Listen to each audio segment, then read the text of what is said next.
Reverend Dr. Jim Antal, and I serve as the Special Advisor on Climate Justice to the General Minister and President of our denomination.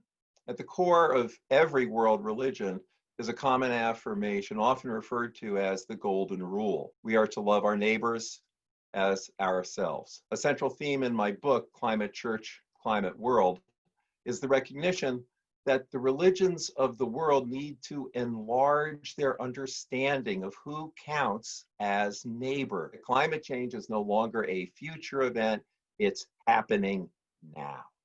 Record heat in the Arctic is causing unprecedented wildfires. Last month in Siberia, above the Arctic Circle, the temperature was over 90 degrees Fahrenheit. Coastal flooding is worsening much more and much faster than was predicted only a few years ago. Earth's atmosphere is nearing levels of CO2 not seen in over 15 million years.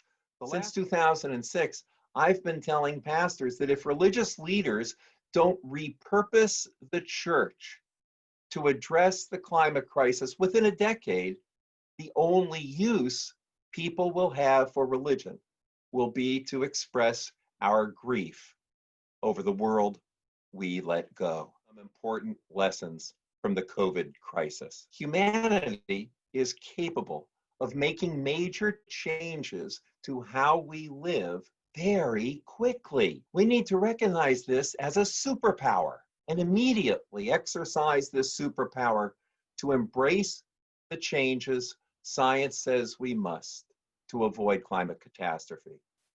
Clergy need to preach on the climate emergency and on the intersectionality of racial, economic, and climate justice. We need to preach as if life itself depends on it, because it does. We need to stop the money pipeline. As my friend Bill McKibben says, money is the oxygen on which the fire of climate change burns. Find a group near yourself. There are so many.